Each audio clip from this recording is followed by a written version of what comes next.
다 함께 사도신경 하심으로 우리의 신앙을 하나님 앞에 고백합니다. 나는 전능하신 아버지 하나님, 천지의 창조주를 믿습니다.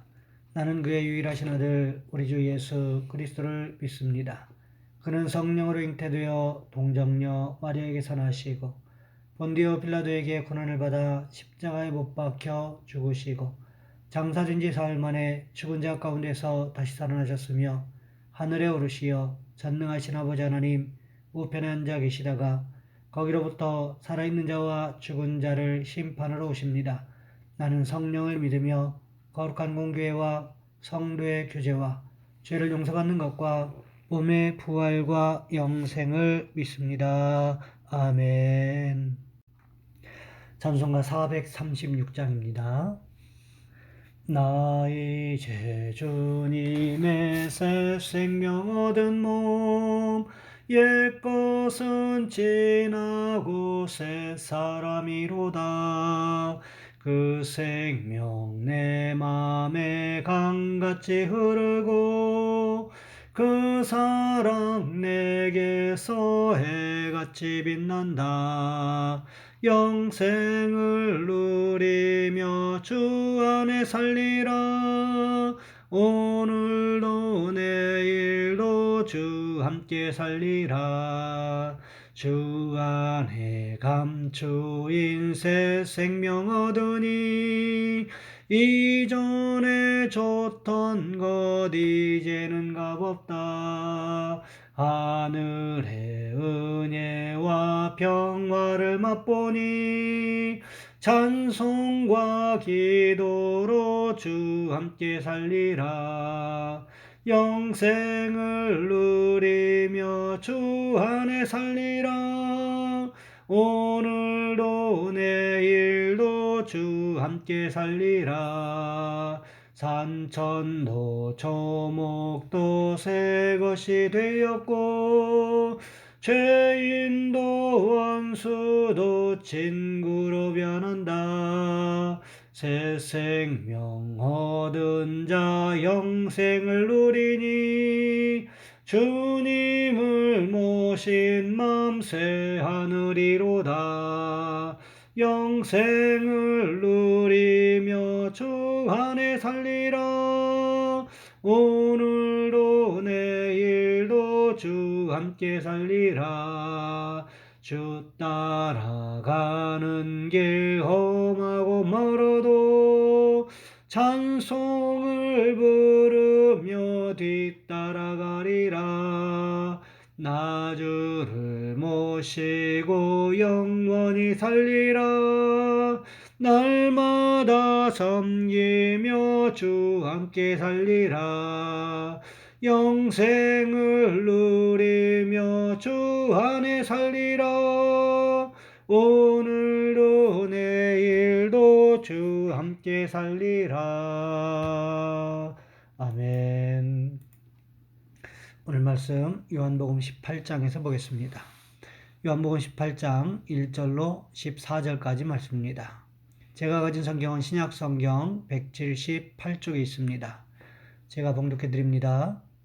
예수께서 이 말씀을 하시고 제자들과 함께 기드론 시내 건너편으로 나가시니 그곳에 동산이 있는데 제자들과 함께 들어가시니라. 그곳은 가끔 예수께서 제자들과 모이시는 곳이므로 예수를 파는 유다도 그곳을 알더라.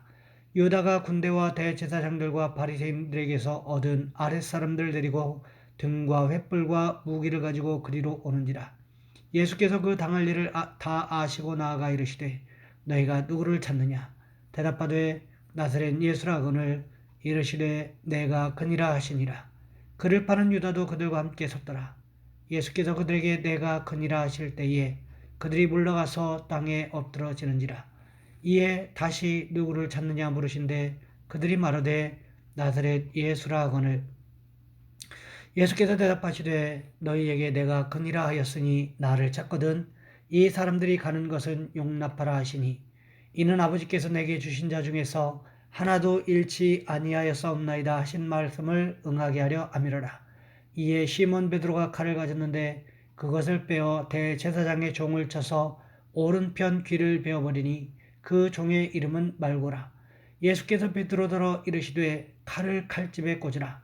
아버지께서 주신 잔을 내가 마시지 아니하겠느냐 하시니라. 이에 군대와 천부장과 유대인의 아랫사람들이 예수를 잡아 결박하여 먼저 안나스에게로 끌고 가니 안나스는 그의 대제사장인 가야바의 장인이라.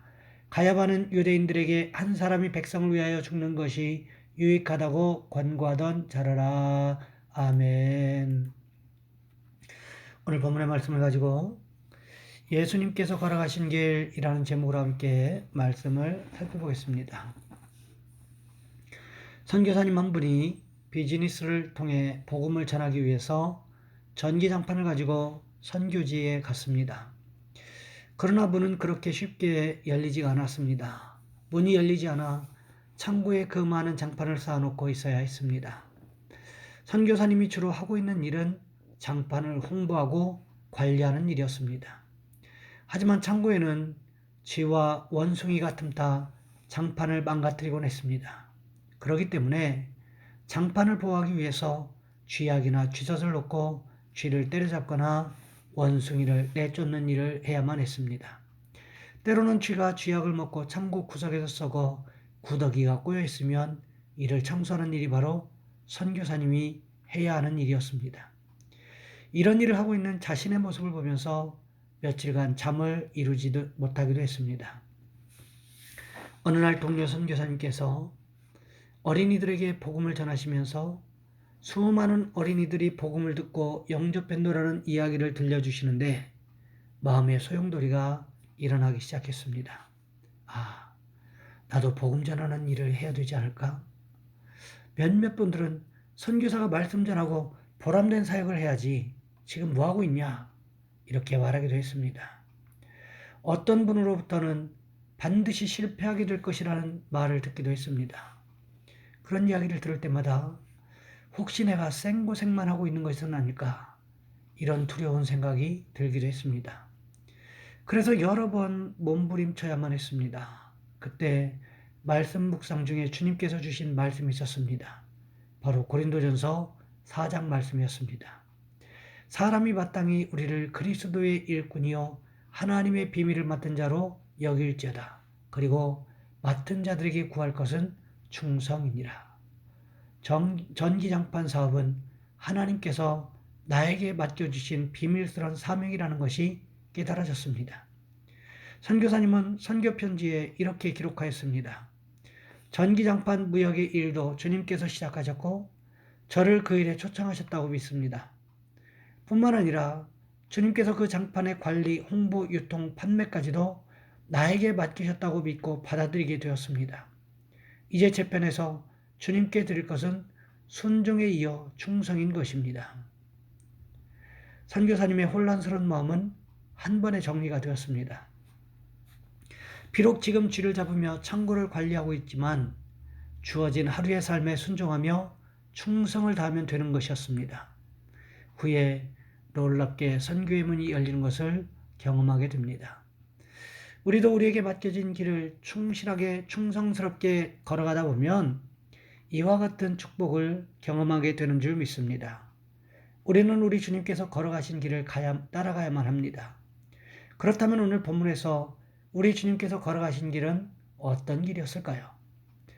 요한복음 17장은 예수님의 대제사장적인 기도로 잘 알려진 말씀입니다.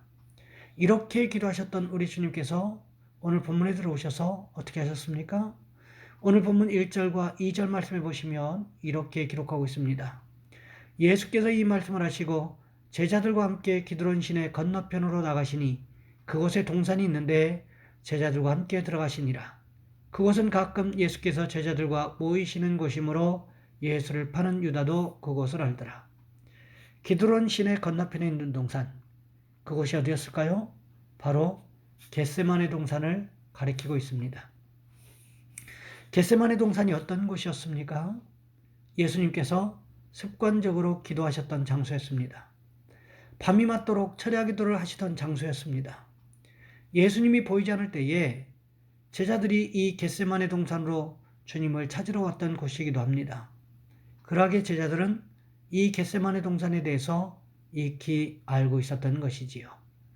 요한복음 17장에서 그렇게 기도하셨던 예수님께서 왜 또 겟세마네 동산으로 제자들과 함께 가셨을까요? 오늘 본문에는 기록되어 있지 않지만 비슷한 내용을 기록하고 있는 마태복음 26장 36절 말씀과 또 마가복음 14장 32절부터의 말씀, 누가복음 22장 39절부터의 말씀해 보시면 공통적으로 무엇을 기록하고 있습니까? 겟세마네 동산에서 피땀 흘려 기도하시던 우리 주님의 모습이 기록되어 있는 것을 볼 수 있습니다. 가만히 생각해 보시기 바랍니다. 요한복음 17장에서 자신을 위해서, 제자들을 위해서, 믿음의 사람들을 위해서 기도하셨습니다. 여러분, 그 정도면 충분하다고 생각되지 않습니까? 우리 모습을 생각해 보시기 바랍니다. 우리는 하루에 1시간 정도도 제대로 기도하지 못하면서 어떤 생각을 하고 살아갑니까? 그래, 이 정도면 충분하지. 나는 충분히 기도했어. 이렇게 생각하면서 살아가고 있지 않습니까? 우리들 대부분은 우리의 기도의 분량이 충분하다고 생각하면서 살아가는 경향이 있습니다. 그렇다면 우리 주님은 어떠셔야 할까요? 습관을 따라 기도하셨고 새벽 미명부터 기도하셨고 때로 철야 기도까지 하셨던 주님, 방금 전 요한복음 17장에서 긴 기도를 마치신 주님께서 또다시 겟세마네 동산으로 기도하러 가셔야 하는 것일까요? 우리 생각에는 그렇게 많이 기도했으니까 이제는 좀 쉬어도 되겠다는 생각 들지 않으십니까? 그럼에도 불구하고 우리 주님은 겟세마네 동산으로 가서 땀방울이 핏방울과 같이 되어지는 간절한 기도를 하나님 앞에 드리고 있었다는 거지요. 땀방울이 핏방울과 같이 되는 기도. 이것은 예수님께서 십자가를 앞에 두고 극도의 스트레스를 받고 있었다는 것을 증명해 줍니다. 의사들은 이야기합니다.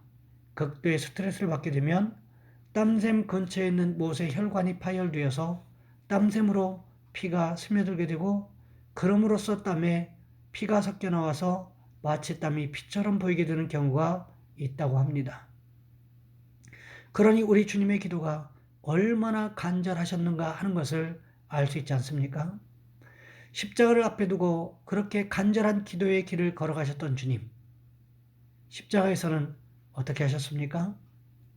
십자가상에서도 자신을 조롱하고 비웃는 사람들을 향하여 하나님 앞에 용서를 구하는 기도를 하고 계셨다는 거지요. 이것이 어떻게 가능했을까요? 예수님은 하나님이시기 때문에 가능하셨던 것일까요? 물론 그럴 수도 있을 것입니다. 하지만 우리 주님의 모습을 가만히 살펴보시면 그렇게만은 이야기할 수가 없다는 거지요. 평상시 우리 주님께서 어떻게 하셨습니까? 기도의 길을 걸어가셨다는 것입니다. 오병이어의 기적을 일으킨 후에 사람들이 자신을 왕으로 삼으려고 하는 그들의 의도에 편승하셨습니까? 그렇지 않습니다. 사람들을 모두 다 흩어보내시고 제자들마저도 갈릴리 바다 건너편으로 보내시고는 주님 어떻게 하셨습니까?